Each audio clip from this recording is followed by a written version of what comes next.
Jumpa lagi kawan-kawan semua. Apa kabarnya? Semoga semuanya dalam keadaan yang baik serta sehat selalu. Pada kali ini kita akan masuk pada pembahasan materi yang kedua, yaitu terkait dengan pengenalan dari ArcGIS itu sendiri. Di sini akan disampaikan secara singkat terkait software ArcGIS. Pada pertemuan sebelumnya kita sudah membahas terkait apa itu sistem informasi geografis atau GIS, di mana adalah satu kesatuan sistem yang membuat atau menghasilkan sebuah output nantinya, yaitu sebuah data geospasial.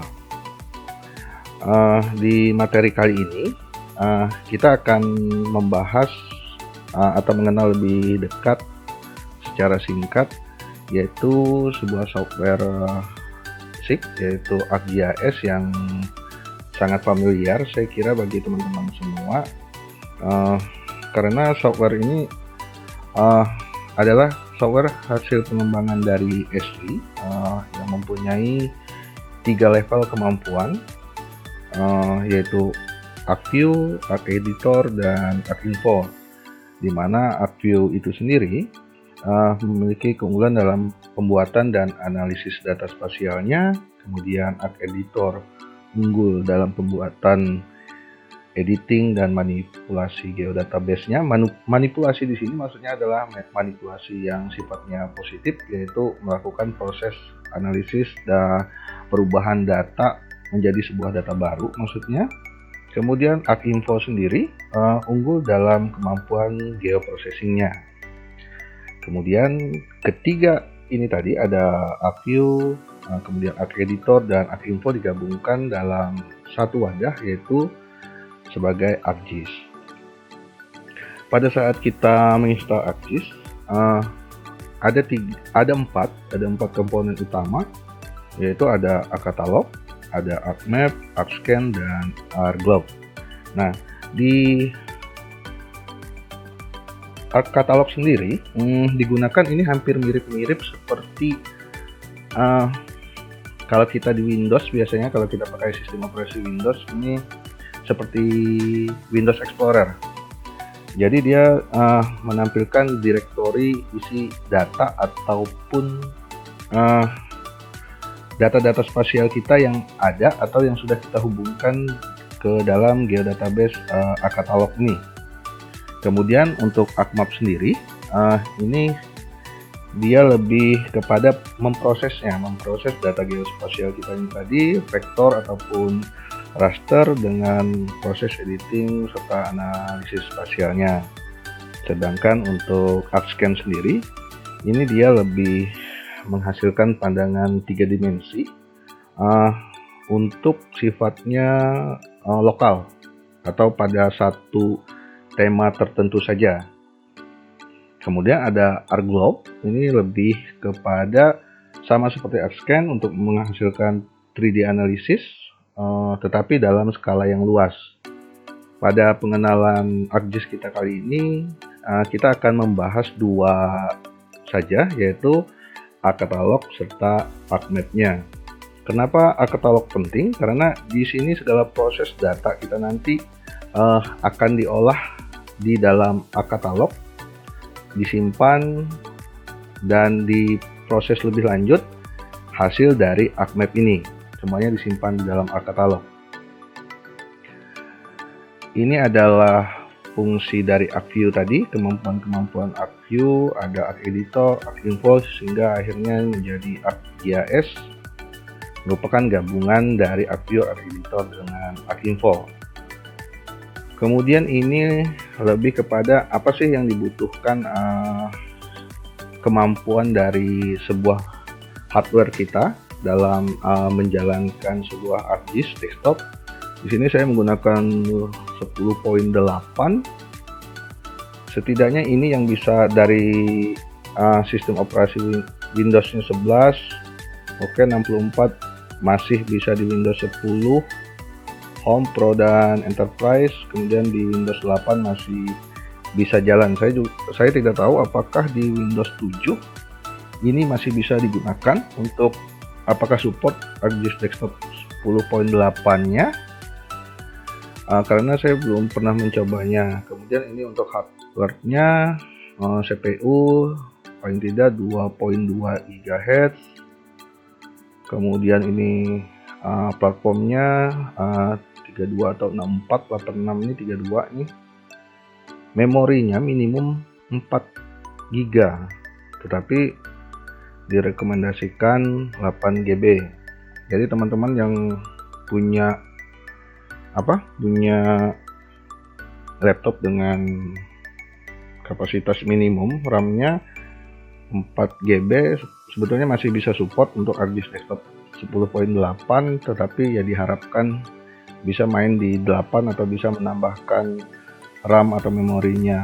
Untuk di space-nya dia minimum 4 GB, jadi kalau punya hard disk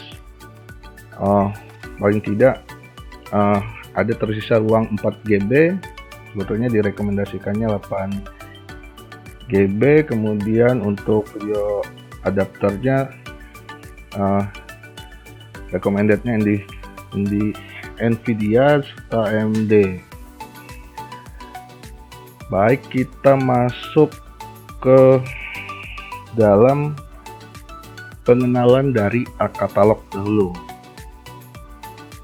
Di sini mari kita buka ArcCatalognya. Di sini ArcCatalog. Ya, ini tampilan awalnya seperti ini. Ini hampir mirip-mirip dengan Windows Explorer yang seperti yang saya katakan tadi. Ini beberapa partisi atau beberapa folder yang sudah saya hubungkan untuk saya bisa buka, atau ArcMap bisa bekerja menuju partisi atau folder ini. Ini partisi D, sedangkan ini yang H dengan J ini adalah dihubungkan dengan flash disk atau hard disk eksternal. Jadi saat saya menggunakan hard disk, mengambil data dari hard disk, ini sudah langsung terhubung. Baik, kemudian kenapa juga kita juga penting untuk membahas terkait ArcCatalog atau geodatabase ini untuk diolah di geodatabase ini, karena ini menyangkut dari kebijakan satu peta bahwa ada persyaratan bahwa setiap lembaga dalam mengirimkan datanya ke BIG atau Badan Informasi Geospasial adalah menggunakan geodatabase. Maka kali ini agak sedikit dibahas, tidak langsung ke ArcMap-nya, tetapi coba bahas sedikit tentang ArcCatalog-nya. Baik, ini kita sudah buka. Kemudian ini katalog tree. Di sini terdiri dari, kalau kita buka folder yang connection-nya, ini sama seperti yang kalau yang ini adalah content view. Nanti apa yang kita buka di sini akan terlihat di sini. Baik, misalkan kita buka saja yang di D. Ini nanti kita lihat, coba. Ini saya ada pernah buat satu geodatabase, yaitu paket data.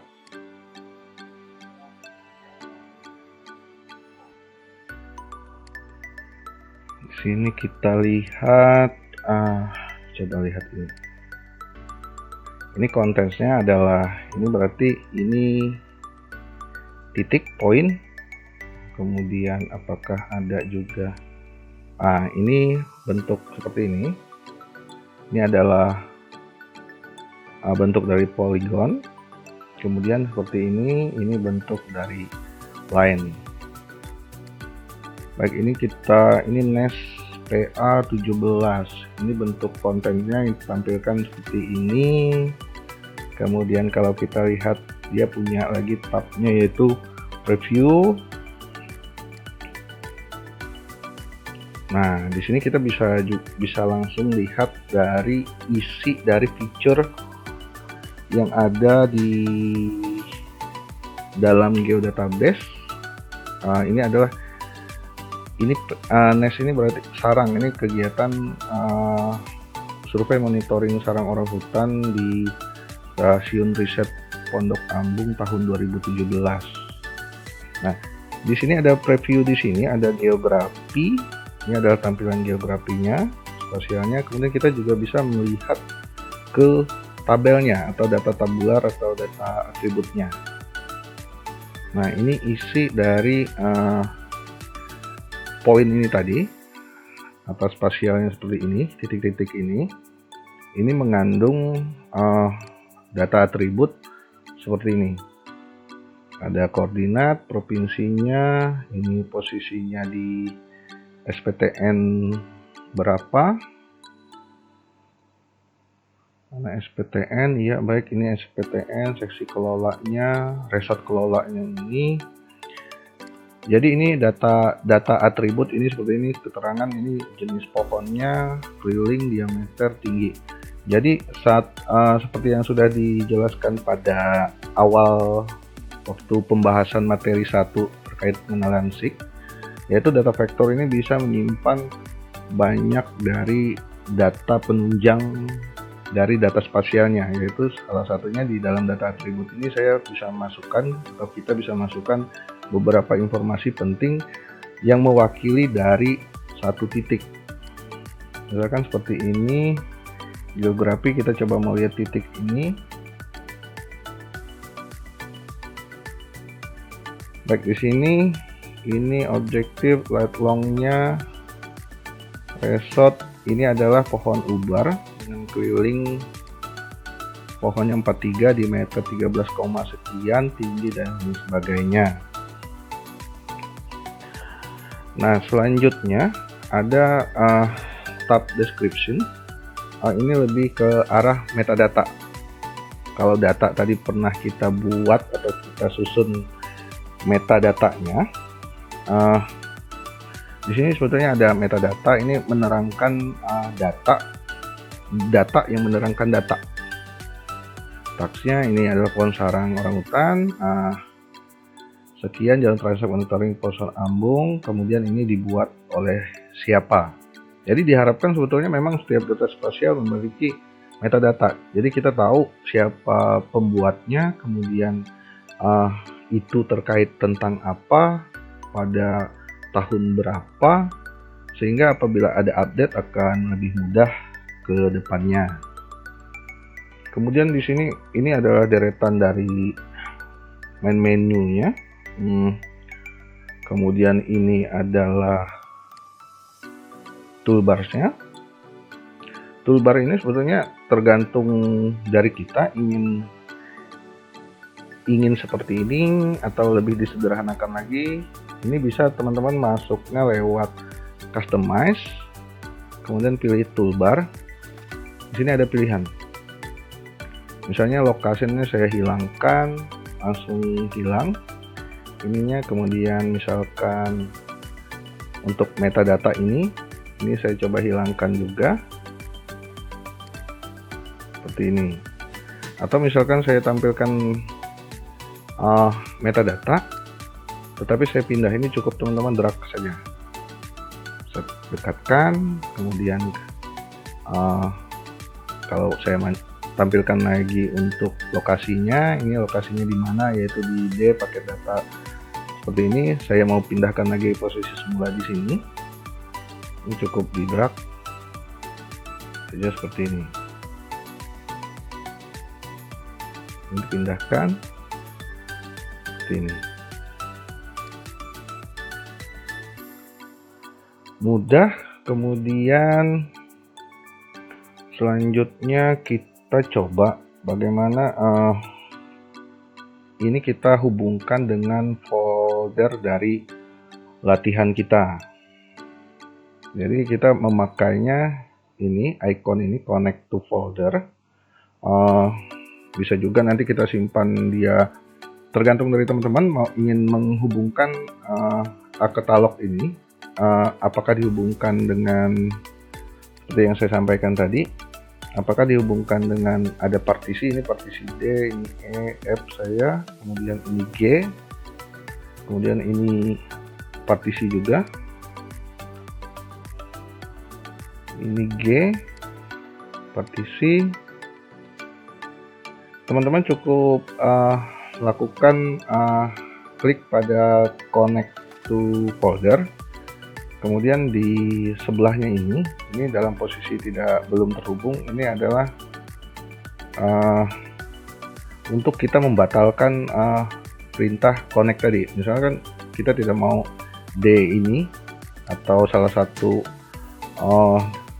isi di dalam partisi D ini terhubung connect to folder, kita bisa batalkan lewat disconnect folder ini. Sekarang kita coba hubungkan atau konekkan dengan folder latihan kita. Ini pertama kita bisa buat di Explorer biasa dulu, di mana folder itu kita taruh. Di sini kebetulan sudah saya simpan di G. Baik, coba kita konekkan dulu. Kita langsung menuju foldernya. Ini sebetulnya sudah connect dengan partisi G, tapi kita coba konekkan dia langsung menuju folder tersebut. Seperti ini, klik connect to folder, pilih di mana lokasinya, di G, oke. G, kemudian saya simpan, saya ingat foldernya ada di dalam folder JAS, kemudian saya simpan dalam folder project, salah satunya ini. Foldernya adalah latih TNOF 2023. Tapi kalau kita belum membuat folder ini, misalkan kita ingin menambahkan folder baru, teman-teman cukup gunakan tombol make new folder. Tapi karena ini sudah ada, saya coba konekkan langsung saja dia ke sini, klik oke. Otomatis sekarang di folder connection ada pilihan baru, yaitu G GIS Project Latih TNOF 23. Jadi koneksi foldernya langsung menuju folder latihan kita. Nah, di sini kita akan coba belajar sedikit bagaimana membuat sebuah geodatabase.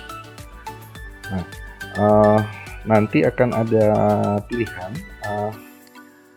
Coba kita langsung saja masuk ke konten. Di sini kita coba buat sebuah geodatabase. Kita langsung saja. Di sini teman-teman tinggal klik kanan di folder ini atau di koneksi folder ini. Kemudian ini masih kosong ya.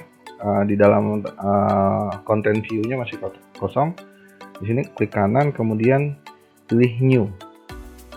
Di sini ada pilihan file geodatabase atau personal geodatabase.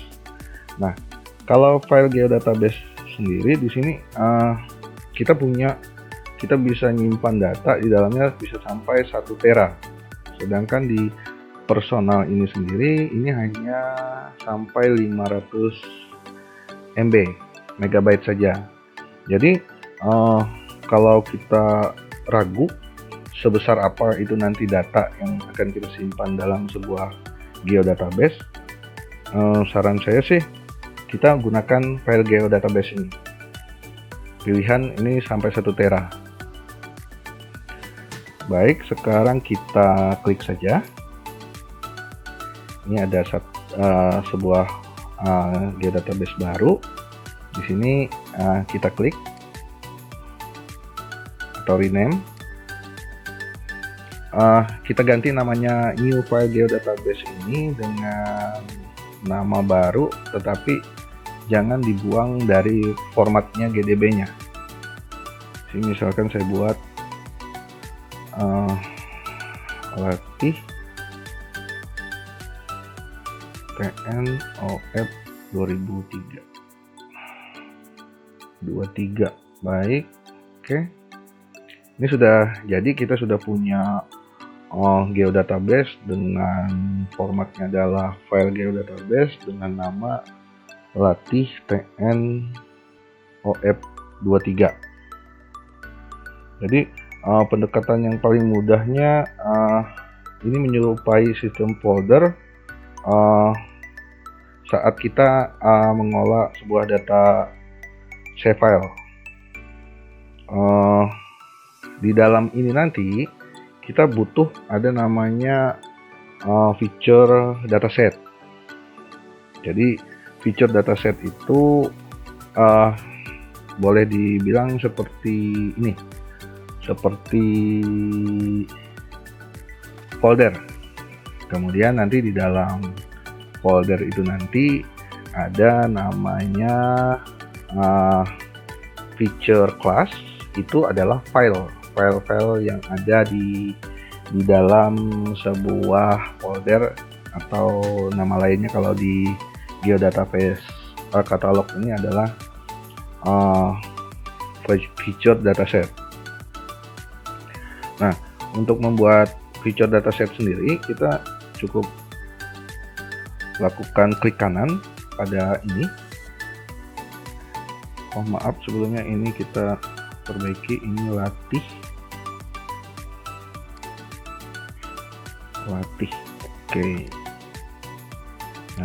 Nah kita lanjutkan dengan klik kanan, kemudian kita pilih new. Di sini kita bikin sebuah folder. Jadi dalam geodatabase latih ini kita bikin folder atau nama lainnya di katalog adalah feature dataset. Kemudian di new, kemudian kita pilih feature dataset, klik. Nah, di sini teman-teman silahkan nama foldernya ini apa, atau feature datasetnya ini apa. Misalnya kan saya masukkan adalah batas. Saya bikin aja nama foldernya adalah batas. Kemudian next. Sistem proyeksinya apa? Saya akan lebih mudah bermainnya di UTM. Kita berada di UTM zona 49. Saya klik ini dalam favoritnya. Teman-teman bisa juga mencarinya di sini. Kalau untuk WGS 84 carinya di sini.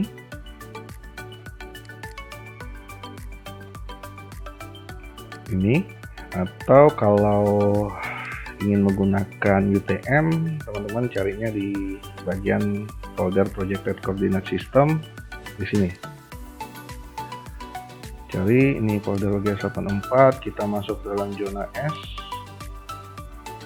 Ini 49. Tapi karena saya sudah masukkan dia di favorit, jadi bisa langsung digunakan. Tapi kalau kita ingin menggunakan, teman-teman ingin coba taruh seperti yang sudah saya lakukan di favorit, cukup pilih seperti ini. Nanti teman-teman tambahkan ini, add to favorite.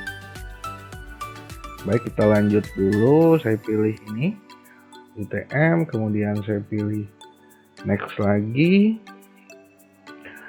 Untuk vertikalnya kita gunakan WGS 84 Geoid. Carinya di sini juga vertikal ini, kemudian gravity, word di sini. Tapi ini saya sudah tambahkan dia di favorit saya. Kemudian saya lanjut ke next. Untuk settingan ini toleransinya berapa, ini saya rasa sudah pas saja, kita tidak ada lakukan perubahan. Kemudian kita lanjut finish. Ada satu feature dataset, yaitu feature dataset atau folder bahasa di Windows Explorer-nya, yaitu batas. Nanti baru kita isi dengan feature class atau file. Ini masih kosong. Jadi kontennya masih kosong, tidak. Saat kita klik ini, di sininya tidak ada memperlihatkan isi dari feature dataset batas ini. Nah, selanjutnya kita coba buat feature kelasnya atau file di dalamnya. Sebetulnya pembuatan feature class ini hampir-hampir sama seperti pembuatan kita membuat file ini. Kemudian nanti file atau feature class itu sendiri masih kosong. Jadi saat kita bikin file baru juga masih kosong biasanya kan.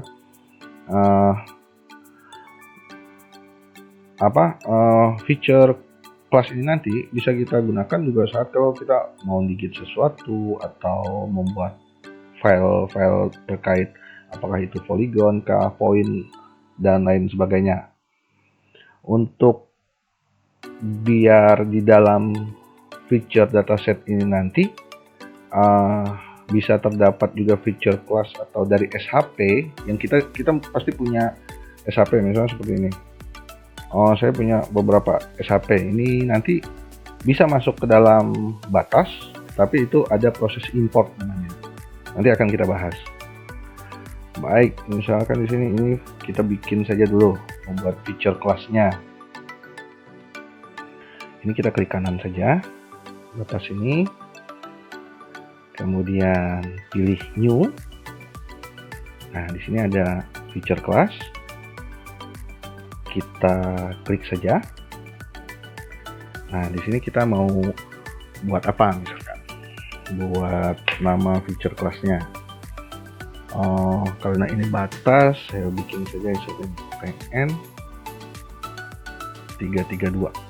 332 itu SK penetapan. PN-nya, kemudian aliasnya apa? Di sini batas PN ini nanti bikinnya jadi tiba-tiba resortnya 332 juga. Kemudian ini jenisnya apa? Tipe feature-nya. Apakah line kah, polygon, dan lain sebagainya. Di sini kita pilih polygon saja. Kemudian selanjutnya adalah next. Di sini kita pakai default. Kita next saja lagi. Kemudian untuk ini sebetulnya kita bisa lakukan penambahan dari ini sudah di atribut. Ini bisa kita tambah kolom baru. Tetapi ini masih opsional saja. Nanti bisa kita lakukan tersendiri. Kalau itu kita langsung finish. Sekarang di dalam feature dataset ada baru, yaitu feature class, yaitu TN332. Sekarang di konten ininya, konten queue-nya sudah kelihatan. Nah, ini kita tadi membuat feature class, membuat baru sebuah feature class. Kemudian bagaimana kalau kita membuat feature class itu berasal dari sebuah save file? Kita sudah punya save file, kita mau bikin dia jadi feature class yang berada di dalam folder atau feature datasetnya batas. Nah, teman-teman cukup ini masuk ke, kita tandai ini dulu, kita tandai batas, kita seleksi dulu feature dataset batas atau folder batas kalau bahasa di Explorer-nya. Kemudian kita klik kanan, kemudian cari pilihan import. Ini import, kemudian ada feature class single atau feature class multiple. Jika kita mau sekaligus banyak, kita gunakan feature class multiple. Tapi ini kita coba satu saja, maka kita pilihnya feature class-nya yang single. Kita klik, kita tunggu. Baik, di sini ada input feature-nya. Di sini kita cari di mana save file kita tadi berada. Di sini saya carinya tetap di G, partisi G, JS, kemudian saya carinya di batas, coba ada tidak. Ini ada polygon, resort 7622. Oke, ini saja. Kemudian add. Jadi inputnya itu adalah berasal dari save file resort 332 7622 76 ini sebetulnya ini untuk pengingat saya saja, ini adalah tanggal 7 bulan 6 tahun 2022 saya membuat save file ini, karena begitu banyaknya data save file kadang kita bisa lupa, apalagi kalau kita tidak melakukan editing pada metadatanya, kita bisa lupa ini batas yang kapan kita buat. Jadi kalau saya pribadi, saya suka menandainya dengan tanggal kapan saya buat dan tahun kapan, seperti ini. Kemudian ini mau kita buatnya apa, misalkan outputnya nanti namanya. Di sini cukup ketik saja. Kalau saya sini saya ketik resort 332, kemudian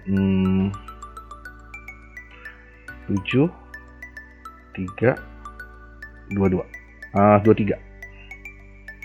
Yang lainnya tidak ada yang harus diisi. Sekarang tinggal oke. Close. Sekarang kita punya satu ini, kemudian kita punya di sini tadi kita punya ini. Ini adalah feature class atau file di Windows Explorer. Kalau kita analogikannya seperti itu, yang berasal dari sebuah save file. Kalau ini sendiri kan kosong, tadi kita bikin baru, bisa gunakan kita untuk edit dan lain sebagainya. Ini adalah save file, kita punya save file. Kali ini save file ini kita rubah, kita masukkan dia ke dalam geodatabase, ke dalam folder, analoginya folder batas atau feature dataset ini. Dan ini adalah feature class-nya, kita dapat, kita import dari sebuah save file.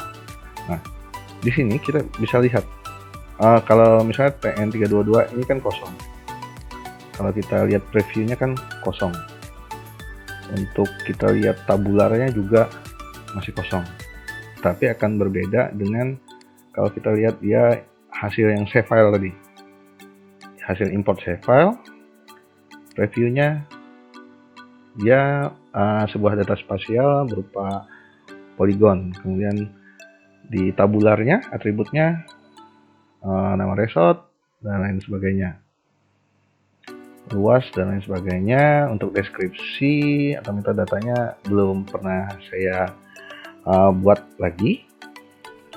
Jadi ini hanya menunjukkan bagaimana kita mengimport sebuah data save file menjadi sebuah feature class di dalam geodatabase-nya. Nah, kemudian kalau kita mau bikin save file baru, bisa tidak lewat ini, lewat katalog? Sangat bisa, dan memang seperti itu. Ada tiga ini. Kalau save file sendiri dia akan mempunyai tiga file utama, yaitu SHP sendiri formatnya, kemudian ada satunya SHX, itu untuk fungsinya untuk mempercepat akses pemanggilan datanya. Kemudian ada DBF, itu biasanya untuk menyimpan data atribut atau tabular atau data lainnya dari sebuah save file. Jadi kalau ketiga tadi SHP, SHX, DBF hilang, secara otomatis data itu tadi, sebuah save file tadi akan susah atau tidak bisa dipanggil. Misalkan saya buka saja di sini. Ini contoh save file map. Ini ada burungku. Ini burungku ini punya sampai berapa nih? 8 item dia. Tapi yang utamanya adalah SHP, kemudian SHX, kemudian DBF. 3 ini diusahakan sebisa mungkin jangan sampai hilang. Makanya keunggulan katalog sendiri adalah kita jadi lebih mudah untuk mengelola datanya, karena satu save file sendiri hanya diwakili satu item yang terlihat. Tapi kalau kita lihat di Windows Explorer, dia akan muncul beberapa. Jadi saat kita mendelete atau mengcopy dan lain sebagainya, bisa saja ada beberapa data yang hilang. Kalau seperti ini kan PRJ ini adalah hasil proyeksinya. Baik, kita lanjut. Nah, sekarang kembali ke pembahasan tadi, bagaimana kalau kita bikin sebuah save file. Save file apakah bisa langsung dibikin di sebuah database? Misalnya seperti ini, di database ini kita bikin save file. Tidak bisa. Di new-nya tidak ada. Apakah bisa di feature dataset-nya? Klik kanan, new, juga tidak ada. Apakah bisa langsung diimpa di feature class? Tidak ada pilihan untuk membuat save file. Save file ini hanya bisa dibikin di luar dari geodatabase. Misalnya ini foldernya adalah ini, latih TNOF23 ini. Klik kanan, kita pilih new. Ini ada save file. Kita klik saja. Kita mau kasih nama apa? Misalnya ini hanya untuk latihan kita, ini kita kasih point. Namanya point. Kemudian feature-nya apa? Ini kita sesuaikan saja point juga. Kemudian untuk deskripsinya, koordinat sistemnya apa? Kita pilih saja dari UTM. Oke. Sudah selesai, langsung kita oke lagi. Sekarang di dalam dari latih TNOF23 ini sudah ada satu save file, yaitu point. Point ini masih kosong, tidak ada isinya. Ini hampir sama seperti feature class. Seperti ini, TN332 ini masih kosong, dan biasanya kan ini yang kita gunakan untuk kita melakukan digit baru atau membuat sebuah feature baru dan lain sebagainya. Nah, ini pengenalan singkat terkait bagaimana mengelola sebuah geodatabase. Untuk ArcGIS tingkat dasar ini saya rasa ini dulu terkait bagaimana penambahan metadata, kemudian tipologi dan lain sebagainya. Itu akan dilanjutkan pada ArcGIS lanjutan yang akan datang. Nah, ini salah satu contoh tipologinya. Ini salah satu untuk kalau kita, ini mungkin sedikit yang saya mau sampaikan, topologi ini penting saat kita mungkin ada mendigit sebuah poligon.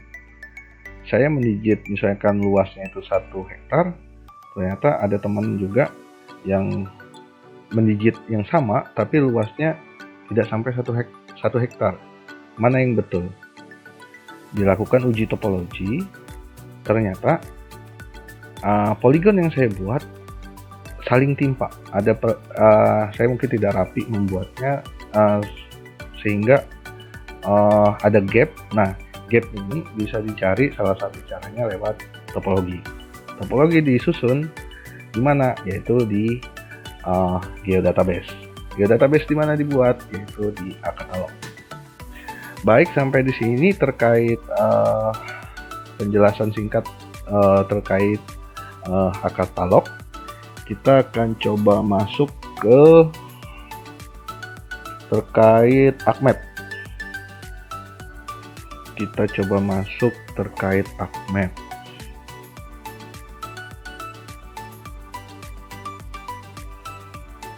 Baik rekan-rekan semua, kali ini kita coba sedikit secara singkat saja membahas terkait ArcMap dasarnya saja. Kita akan coba lihat sekilas ArcMap-nya, kemudian kita coba jalan ke ArcMap, kemudian apa saja komponen dalam ArcMap, kemudian kita coba membuat project baru serta pengaturan proyeksinya. ArcMap sendiri adalah tool utama, kalau saya boleh bilang, dalam kita mengolah data spasial. Ini kita masuk saja ArcMap-nya. Kita tunggu. Di sini saya gunakan 10.8. Sebetulnya sudah ada 10.8.2, tapi saya masih gunakan ini saja dulu. Baik, di sini di dalam saat kita buka pertama kali akan muncul tampilan seperti ini. Ini adalah history atau tampilan project apa yang sudah baru saja saya buka atau yang pernah saya buat. Kalau misalnya kita cari di sini tidak ada, misalkan kita mencari sebuah project, kita bisa pilih di sini. Browse ini nanti akan kita diarahkan untuk mencari di mana project dalam format MXD yang pernah kita buat. Tapi di sini kita coba pakai baru saja, kita tidak buka project yang lama.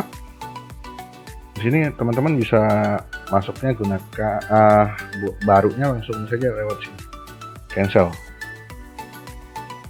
Di cancel sini, ini langsung kita sudah tertuju pada sebuah lembar kerja baru atau project baru. Tapi di sini terkait pembelajaran ini saya coba menunjukkan yang sudah ada projectnya. Coba ini saya tadi ini rawan, ini juga sama di file ini. Salah satunya ini fungsi penting, ada export map ini. Di sini ada history yang sudah pernah saya buka. Ini rawan, ini Kahoot. Oke. Kita coba buka ini. Oke, baik. Ini adalah project yang pernah saya buat terkait tingkat kerawanan kebakaran.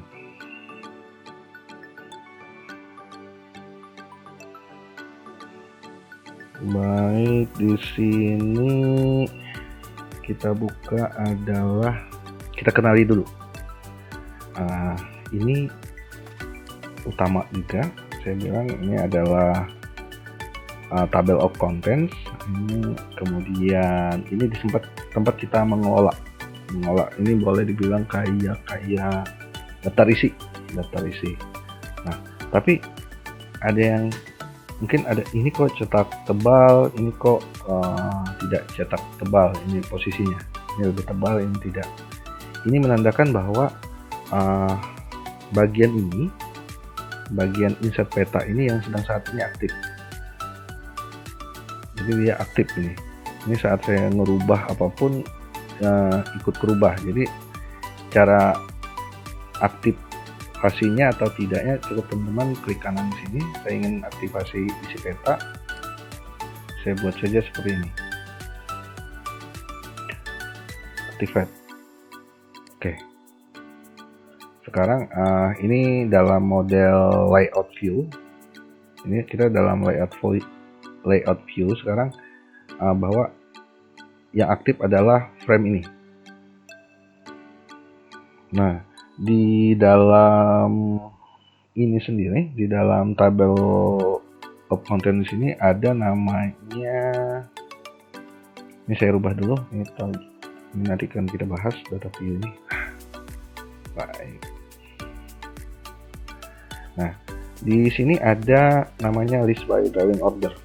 Nah, ini fungsinya adalah daftar isi tadi yang saya bilang.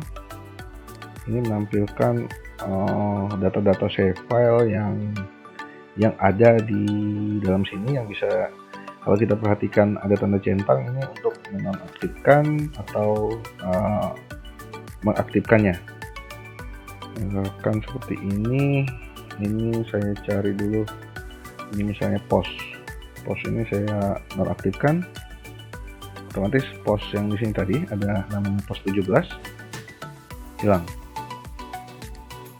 nonaktif, aktif. Ini salah satu fungsinya.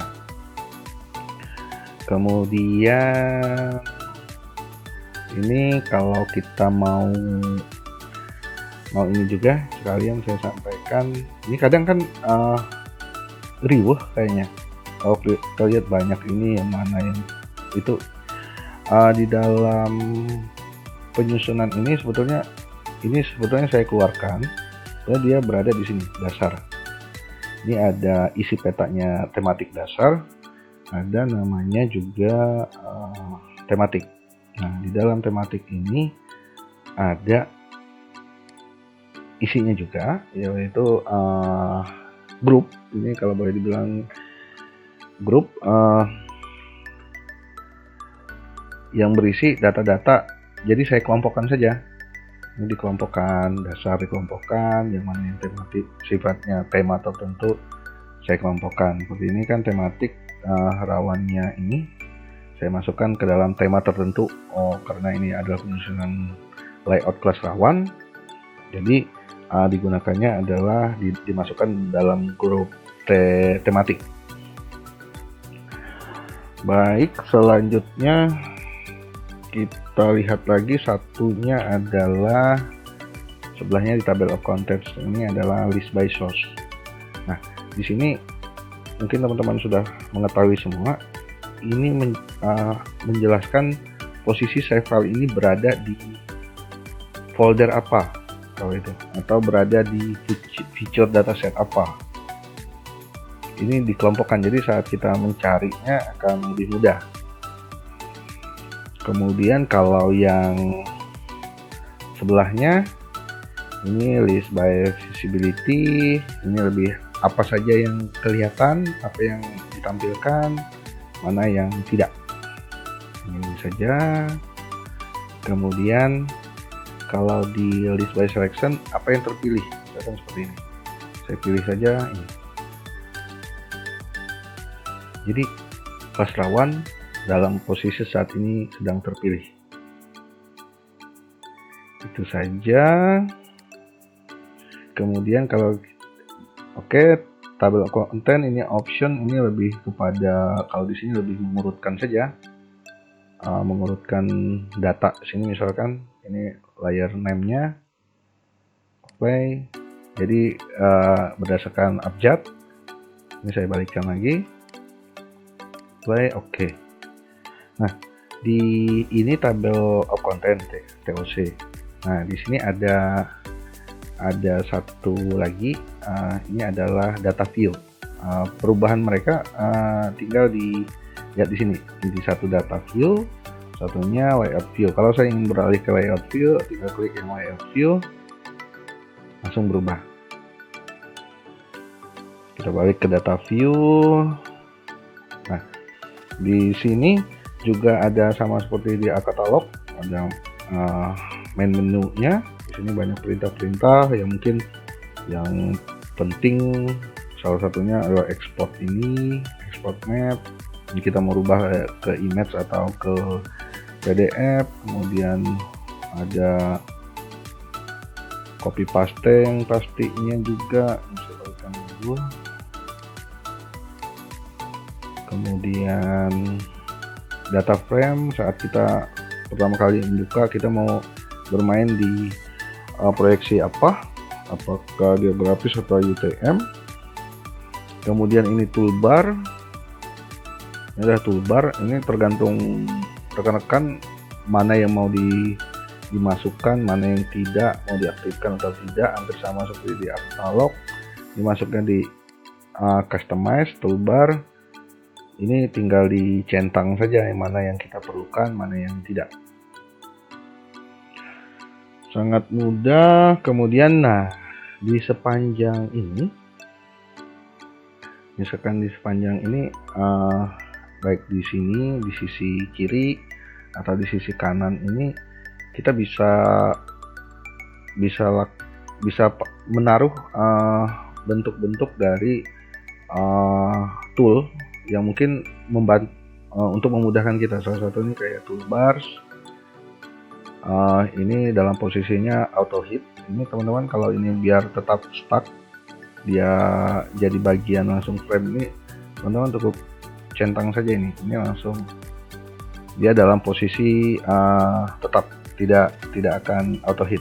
Ini karena ini saya membutuhkan ruang kerja data view ini, maka ini saya auto hit saja.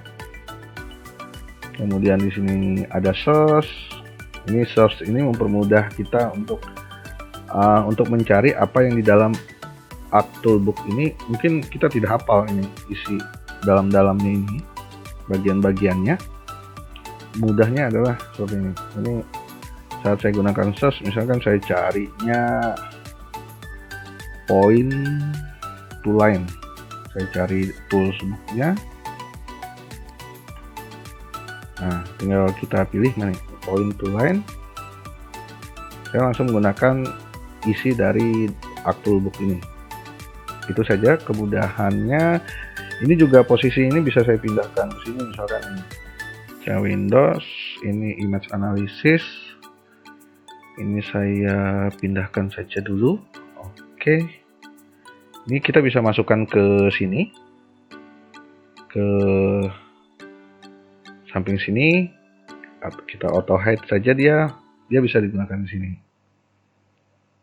Ini atau saya pindahkan dia ke sini. Sangat fleksibilitasnya termasuk yang saya suka. Jadi kita mau letakkan di mana, ini salah satunya ini sekarang sedang ada di sini, dia tersimpan di sini. Tergantung kenyamanan teman-teman semua, mau seperti apa untuk menempatkan tools untuk mempermudah, sebetulnya untuk lebih mempermudah untuk kita mengakses saja.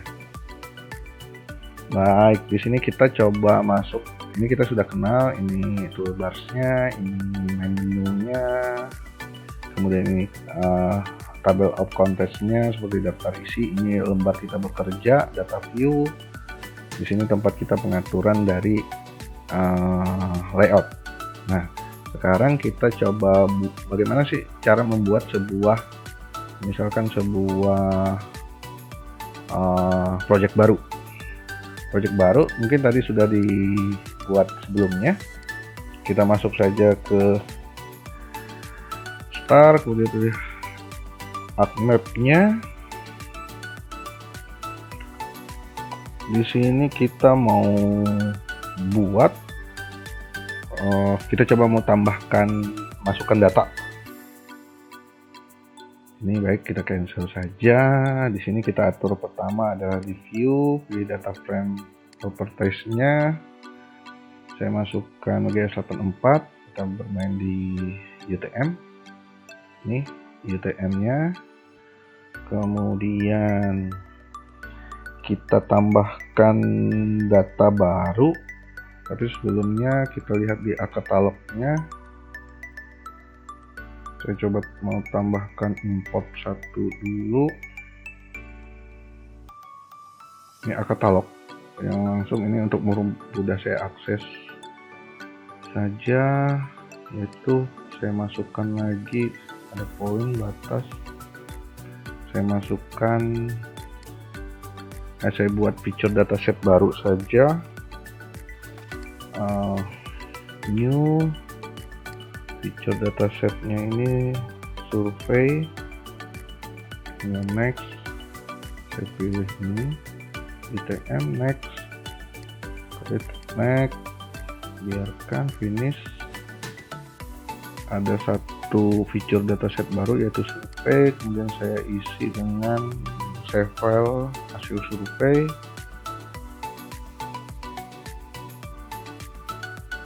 Kita masukkan dulu. Ini saya buatnya di KKH ini ada di, saya simpan di project bound. Saya masukkan J1 add, kemudian saya bikin sini OU1. Oke, baik, ini sudah muncul, ada O1. Dia menjadi bagian dari feature class dari feature datasetnya survei. Kemudian saya masukkan lagi importnya. Satu lagi feature classnya adalah jalur. Kemudian di sini saya namakan jalur baung. Oke, baik, ini sudah jalur baungnya, jalur 1, 2, 3. Kita lihat atributnya. Oke, jalur B1 sungai Enpa.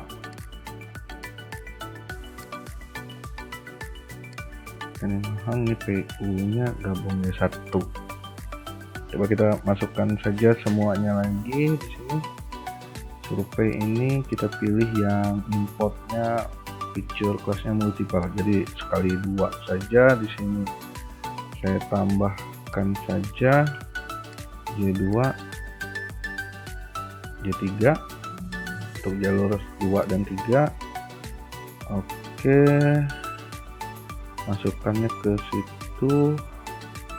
Berarti kita tidak bisa merubah namanya jadi OU1 atau OU2, OU3, tapi nanti kayaknya sepertinya masuknya jadi J2, J3. Kita coba. Oke. Ya, masuknya langsung disuruh, ada survei, dikelompokkannya langsung ada OU1 jalur. Oke, sekarang ini tidak perlu mungkin ya. Kita buang saja. Survei ini grup baru nih, jalur tidak perlu, saya pindahkan. Oke, ini kita sudah membuat namanya project baru, kita sudah menambahkan sebuah save file ke dalamnya. Sekarang kita coba bermain bagaimana membuat kita buat sebuah simbol saja. Misalkan ini jalur baung. Kita coba bikin simbolnya. Tapi jalur baung ini kita lihat dulu di atributnya, ada jalur, ada sungai. Berarti ada butuh 2 jalur ini. Baik, kita langsung coba saja. Open atribut. Maaf. Ini kita lihatnya di sini. Properties ke kanan tadi properties, kemudian kita pilih kategori. Kategorinya berdasarkan nama. Add all value. Baik, ini sudah. Sekarang kita coba tampilkan seperti ini aja dulu. Oke, baik, sungai. Coba kita buat sebuah simbol di sini. Kita buat style simbolnya. Kita klik salah satunya, coba masuk ke style reference, kemudian kita bikin create new stylenya. Ini kita kasih nama saja latihan. Save. Oke.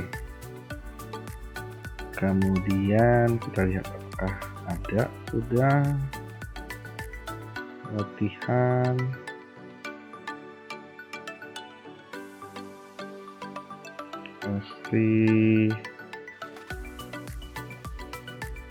Masih belum ada. Sekarang kita cari untuk CM4 ini,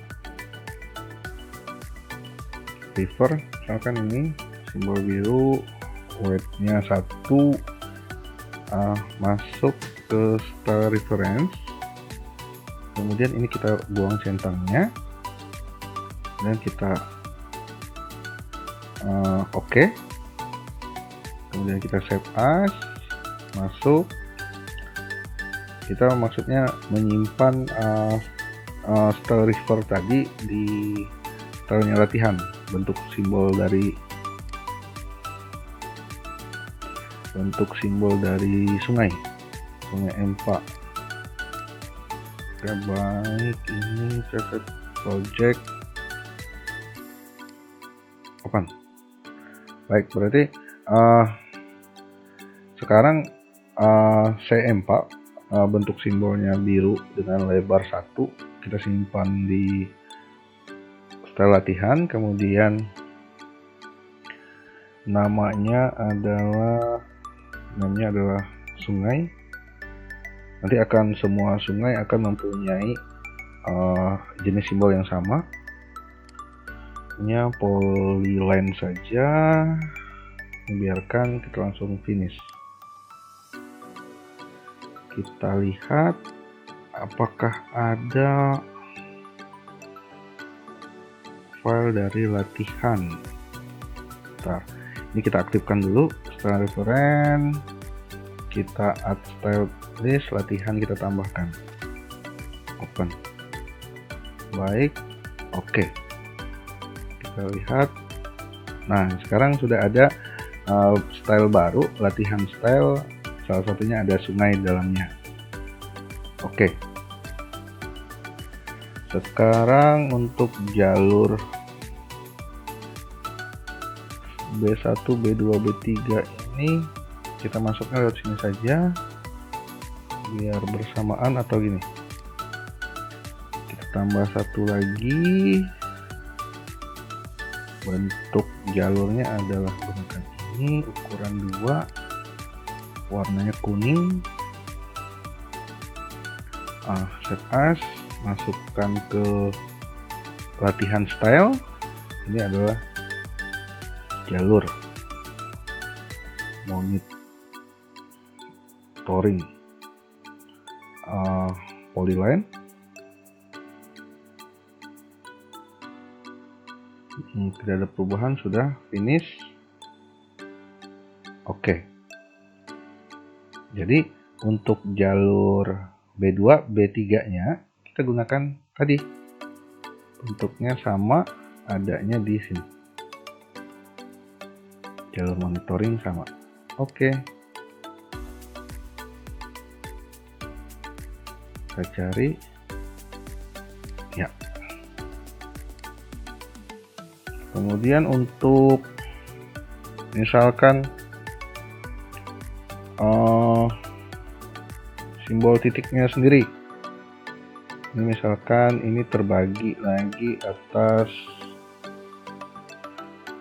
beberapa kategori, di dalamnya kita pakai nama saja atau, nah di sini bahwa ada awal akhir jalur, titiknya ada titik PU, ada titik sarang. Oke, kita mulai ke sarang saja. Oke, kita pisahkan ini saja dulu. Play, karena kita mau buatnya masing-masing. Oke, sarang kita ambil aja sarang 1, bahwa sarang itu ditandai bentuknya adalah ini, ukurannya 16, warnanya merah. Save as, kita masukkan dalam latihan. Ini next, point, finish. Oke, ini sarang 1. Kemudian untuk awal jalur kita pakainya,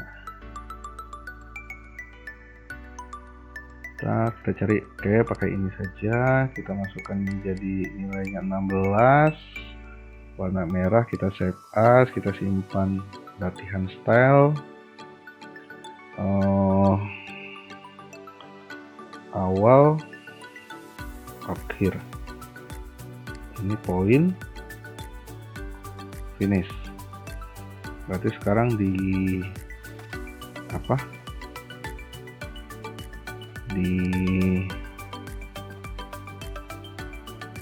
nanti di poin ini sudah ada di keys. Ini latihan style, ada awal, ada akhir, next, kemudian PU nya kita pakai bentuk ini biar kita simpannya. Ini kita kecilkan saja 20, kita ganti warnanya hijau, kita save as saja, PU, point, sudah disimpan nanti dalam latihan style, finish. Oke, baik, sekarang kita akan rubah semuanya. Properties, ini B1, langsung saja kita pilih dari latihan.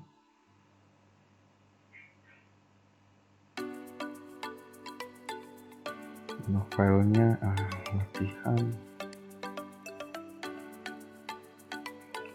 latihan, oke, B1 bukan, ini awal akhir, ini PU nya juga.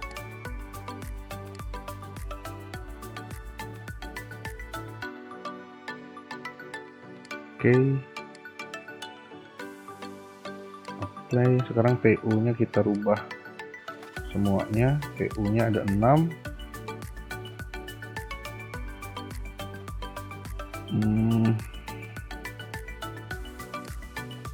Simbol, properties for selected symbol. Baik, ini kita langsung saja ke survei tadi, latihan, PU. Oke, langsung semuanya berubah. Kemudian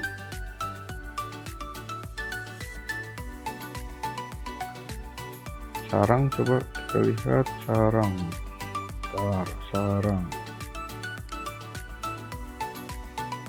seperti selected simbol. Sarang kita pakai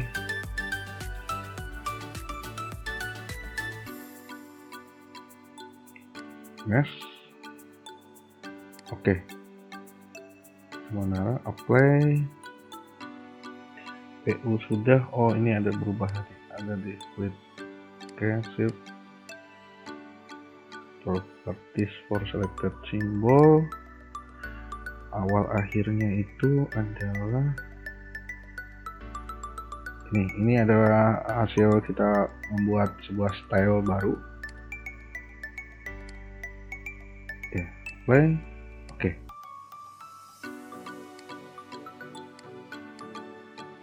Sekarang kita sudah punya style baru untuk jalur, kemudian ada PU, menandakan PU yang mana menandakan sebuah sarang, menandakan batas awal akhir sebuah jalur. Ini bisa kita gunakan untuk orangutan 2 di jalur 2, orangutan di jalur 3, tanpa kita harus lagi repot-repot membuat atau menyusun. Misalkan seperti ini NES ini tadi size-nya 16 dan berwarna merah. Itu salah satu cara untuk